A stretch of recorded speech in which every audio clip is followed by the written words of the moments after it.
السلام علیکم۔ ہاں جی جناب، تو کیسے ہیں آپ لوگ؟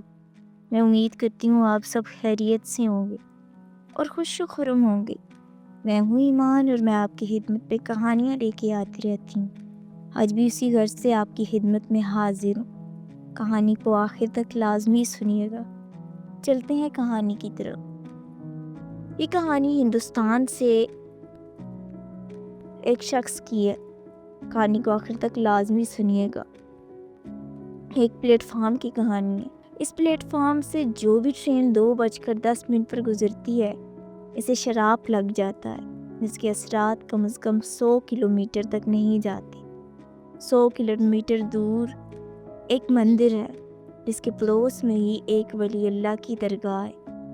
یہاں ہندو مسلم ایک طرح سے بھائی بہن ہیں، سو کبھی آپس میں دنگا فساد نہیں ہوتا۔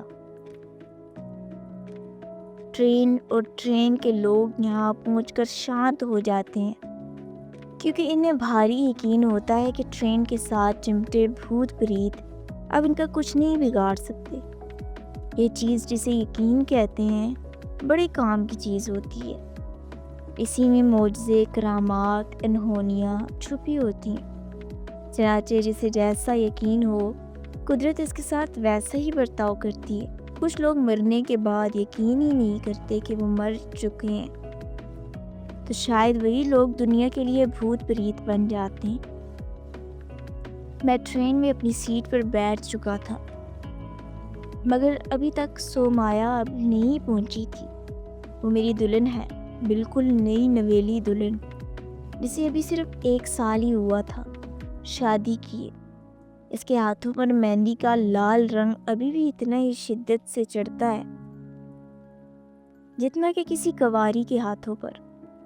اگلے روز وہ لال رنگ کچھ سیاہی مائل سا ہو جاتا ہے، پھر بتدریج سیاہی مائل سے ہوتے ہوتے دوبارہ لال اور پھر ہلکا نارنجی ہو جاتا ہے۔ کہتے ہیں جس ناری کے ہاتھوں پر مہندی کا رنگ جتنا کھل کے آئے اتنا ہی زیادہ اس کے دل میں پیار ہوتا ہے۔ سومایا کے من میں کسی کے لیے کتنا پیار ہو سکتا ہے یہ مجھ سے زیادہ کون جانتا ہوگا، مگر وہ تھی کہاں؟ ابھی تک آئی کیوں نہیں؟ جب ہم دونوں ٹرین میں سوار ہو رہے تھے تو اس نے کہا تھا تم جا کر سیٹ پر بیٹھو، میں واش روم سے ہو کر آتی ہوں۔ حالانکہ میں نے اسے کہا بھی تھا کہ جب ٹرین اسٹیشن پر کھڑی ہو تو واش روم استعمال نہیں کرتے۔ ٹرین ابھی بھی کھڑی تھی جبکہ یہ اسٹیشن میران تھا۔ اس کے بارے میں مشہور تھا کہ یہاں کسی ڈائن کا بسیرا ہے اور وہ ڈائن ماؤں کی نوزائیدہ بچے چھین لیا کرتی ہے، اور اگر کوئی ٹرین 2:10 پر یہاں سے گزرے یا ٹھہر جائے تو وہ اس میں گھس جاتی ہے۔ تاہم اس ڈائن کے بارے میں اطمینان بخش بات یہ تھی کہ کرشن جی کے مندر یا ولی اللہ کی درگاہ سے پہلے ہی وہ چھینا ہوا بچہ کسی نہ کسی کے خالی سیٹ پر یا کسی کی گود میں مل جایا کرتا۔ ٹرین کا ویزل سنائی دیا، پہلا ویزل جو خبردار کرتا ہے کہ فالتو لوگ ٹرین سے دور ہو جائیں اور جو کوئی مسافر باہر کھڑا ہے فوراً اندر آ جائے۔ سومایا ڈبے کے اندر آ گئی۔ اس نے مجھے دیکھ لیا اور میں نے اس سے، وہ میری طرف بڑھنے لگی۔ یہ ڈبہ خالی سا تھا۔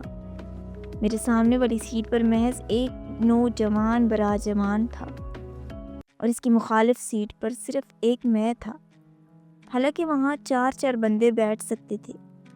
سومایا آ رہی تھی، مجھے اس کے لیے جگہ بنانے کی ضرورت نہیں تھی، وہ آ کر آرام سے میرے ساتھ بیٹھ سکتی تھی۔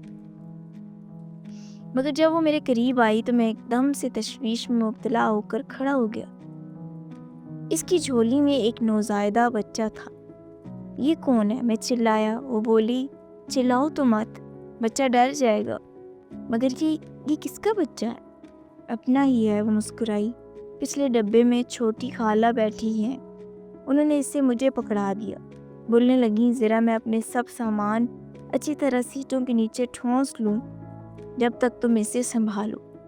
سامنے سیٹ پر بیٹھا نوجوان ہماری باتیں سن رہا تھا۔ سومایا میری جگہ بیٹھ کر بچے کو سنبھالنے لگی۔ بچہ آ کر کے ہاتھ پاؤں چلا رہا تھا جیسے کسی انجان گود میں آ کر بے چین ہو رہا ہو۔ اور میں اس لیے بے چین ہو رہا تھا کہ کہیں سمایا کی بجائے میرے پاس ڈائن تو نہیں آ گئی تھی۔ میں بار بار سمایا کا چہرہ دیکھتا رہا اور وہ نوجوان بھی بار بار اسے دیکھا جا رہا تھا، مگر وہ تو شاید اس لیے دیکھ رہا ہو کہ سمایا جیسی حسین لڑکی پہلے کبھی نہیں دیکھی ہوگی۔ ٹرین رفتار پکڑ چکی تھی۔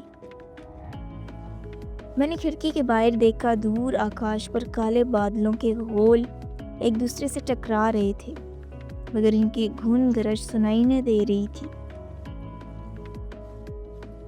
سمایا بچے کو چومے جا رہی تھی۔ آخر کار وہ ننھا کسی اجنبی بو کی تاب نہ لاتے ہوئے پھٹ پڑا اور چیخ چیخ کر رونے لگا، ہائے میرا بچہ، ہائے میرا منا۔ سمایا بالکل ایک ماں کی طرح اسے چمکارنے لگی۔ نوجوان کو بچے سے کوئی دلچسپی نہیں تھی، وہ بس سمایا کو دیکھے جا رہا تھا، حالانکہ میں نے اندازہ لگایا کہ وہ شاید فرسٹ ایئر کا اسٹوڈنٹ ہے۔ سمایا کے آنے سے پہلے وہ ایک کتاب میں کھویا ہوا تھا، جیسے کوئی سبق یاد کر رہا ہو۔ میں نے اندازہ لگایا کہ وہ کوئی ایسا نوجوان ہے جو اپنا وقت کسی صورت ضائع نہیں کرتا، جہاں ذرا سا بھی موقع ملے کتاب کھول کر بیٹھ جایا کرتا ہے۔ اسے صرف ایک فکر ہے اور وہ مستقبل بنانے کی فکر، کچھ کر کے دکھانے کی فکر۔ وہ اپنا نام لکھوانا چاہتا تھا، اس لیے دنیا کے تماشوں سے دور صرف اور صرف محنت پر یقین رکھتا تھا۔ اس غریب کو کیا پتا کہ زندگی اس موڑ پر اچانک کوئی سمایا بھی ٹکرا سکتی ہے۔ سمایا بچے کو چپ کرا کرا کے تھک گئی، مگر بچہ خاموش نہ ہوا۔ تنگ آ کر سمایا نے وہ حرکت کی جو صرف ایک ماں ہی کر سکتی ہے۔ اس نے اپنی قمیض اٹھائی اور بچے کا منہ چھاتی سے لگا لیا۔ بچے کا منہ بند اور نوجوان کا کھلا رہ گیا۔ پھر وہ نوجوان شرما گیا، کھڑکی سے باہر دیکھنے لگا۔ اس کی آنکھوں میں کوئی ایسی بجلی کوند گئی تھی جو آکاش میں ٹکراتی بادلوں میں کہیں نہیں تھی۔ نوجوان کیا سوچ رہا تھا نہیں معلوم، میں تو بس اپنے بارے بتا سکتا تھا کہ جب میری آنکھوں میں پہلی بار سمایا نے بجلیاں چمکائی تھیں تو میں بس ایک ہی جملہ سوچ رہا تھا کہ سمایا تیرے بغیر نہیں جی سکتا، اور اس جملے کے بعد سے کسی کتاب کا ایک لفظ بھی نہیں پڑھ پایا۔ تعلیم اور مستقبل کو پس پشت رکھ کر سمایا سے شادی کر لی۔ بچے کو اپنا جوہر مقصود نہ ملا تو وہ اپنی خشک ہونٹوں پر زبان پھیر کر ایک بار پھر رونے لگا، اور ایک ساتھ ہی سمایا بھی رونے لگی۔ اسے کہنے لگی کہ دودھ نہیں ہے۔ میں نے کہا ہو بھی کیسے سکتا ہے، جاؤ اسے خالہ کو واپس دے کے آؤ، مگر وہ نہ مانی، بچے کو بہلانے لگی۔ تنگ آ کر میں ہی اٹھ گیا۔ میرا ارادہ اس کی خالہ کو بلا کر لانے کا تھا۔ یہ ٹرین شرابتی تھی اور فی الحال اس کا شراب ختم ہونے کو نہیں تھا۔ مندر دور تھا تاہم ٹرین فراٹے بھر رہی تھی۔ میں لمبے لمبے ڈگ بھر کر دوسری ڈبے میں گیا۔ وہاں چند لوگ بیٹھے تھے مگر خالہ نام کی کوئی چیز نہیں تھی۔ میں اور آگے بڑھا، اس کے بعد بڑے ڈبے میں جا کر دیکھا، اور تب میں دیکھتا رہ گیا، میری آنکھیں کھلی کی کھلی رہ گئی۔ اس ڈبے میں سامنے ایک سیٹ پر میری نئی نویلی اور شاید اوریجنل دلہن سمایا بیٹھی تھی، خالی گود، بغیر کسی بچے کے۔ وہ کھڑکی سے باہر کے نظاروں میں مغرور تھی۔ میں بے اختیار پکار اٹھا، سمایا، تم یہاں ہو؟ تو وہاں کون ہے؟ اس نے شور سن کر کھڑکی سے نظریں ہٹائیں اور میری طرف دیکھا، مگر پہچان نہ سکی۔ اجنبی نظروں سے ٹکر ٹکر دیکھنے لگی۔ میں نے پھر اسے پکارا، سمایا، یہ کیا ماجرا ہے یار، چلو میرے ساتھ، ابھی چلو۔ میں نے اس کی طرف ہاتھ بڑھایا، تبھی پیچھے سے کسی نے میرا کالر پکڑ کر کھینچا۔ میں نے مڑ کر دیکھا تو اپنے سامنے ہو بہو میں ہی کھڑا تھا۔ اس میں موجود تمام لوگ ہماری طرف متوجہ ہو گئے۔ ان کو ایک جیسی شکل کے دو انسان نظر آ رہے تھے۔ پھر کسی نے اچانک صدا لگائی، بھوت، یہ بھوت ہے۔ لوگ مجھے دھکیل کے چلتی ٹرین کے دروازے تک لے گئے۔ پھر ایک زوردار دھکے کے ساتھ مجھے ہوا میں اچھال دیا گیا۔ میں ہوا میں تھا اور ٹرین میری آنکھوں کے سامنے سے بھاگتی ہوئی دور جا رہی تھی۔ وہ مجھ سے ڈر گئی تھی اور اس کے مسافر بھی ڈر گئے تھے۔ حالانکہ میں کوئی بھوت ووت نہیں تھا، میں تو بس وہ تھا جسے اپنی موت کا ابھی تک یقین نہیں آیا تھا۔ میں تو بس وہ تھا جو ہر وقت کتابوں میں کھویا رہتا تھا۔ پھر ایک دن سمایہ مجھ سے ٹکرا گئی۔ مجھے کیا پتا تھا وہ اتنی حسین ہوگی کہ میں سب کچھ بھلا کر اسے اپنانے کے لیے کچھ بھی کر گزروں گا۔ میرا اب کوئی مستقبل تھا تو وہ سمایہ تھی۔ پھر ایک دن ہم نے بھاگ کر شادی کر لی، جس کے بغیر چارہ نہ تھا۔ یہ شادی ہمارے لیے وہ جرم بن گئی جس کی سزا موت کے سوا اور کچھ نہ تھی، کیونکہ سمایہ کے خاندان میں غیرت کا لیول بہت ہائی تھا۔ ہمارے دوستوں نے ہمیں دور پار کے ایک چھوٹے سے شہر میں چھپا دیا تھا، جہاں ہم 1 سال تک خیریت سے رہے۔ سمایہ نے اس دوران ایک ننھا سا پھول بھی کھلا دیا تھا۔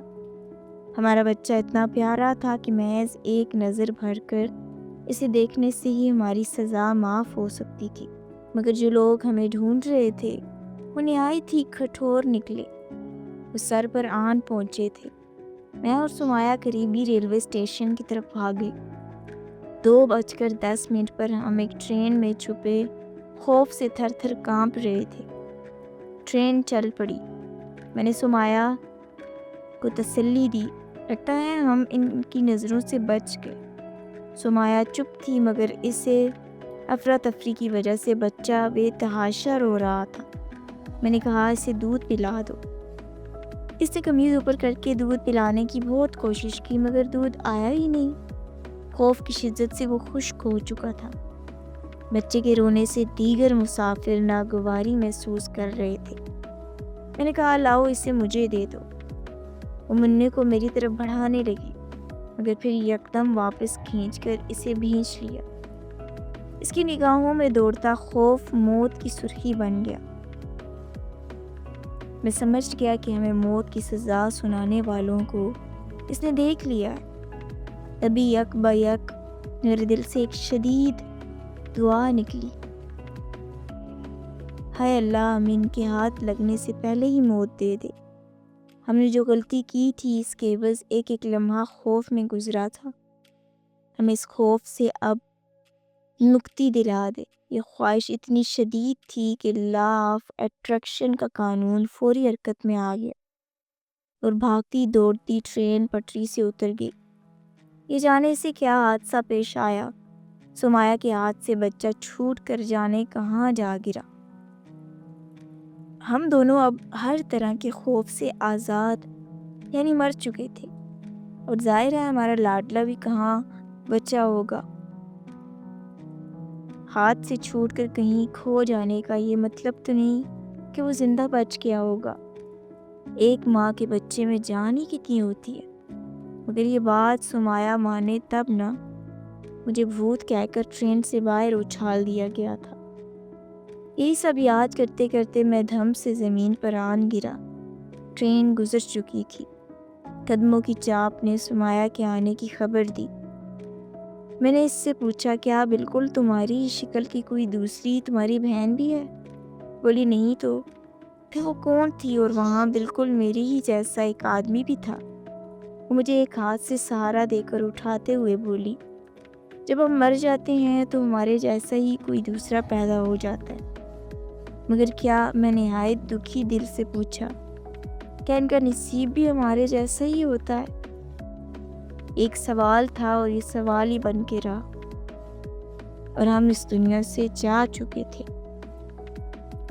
اس چیز کو تسلیم کرنا تھا ہمیں۔ مزید ایسی کہانیاں سننے کے لیے میرے چینل کو سبسکرائب کریں۔ آپ کا بہت بہت شکریہ۔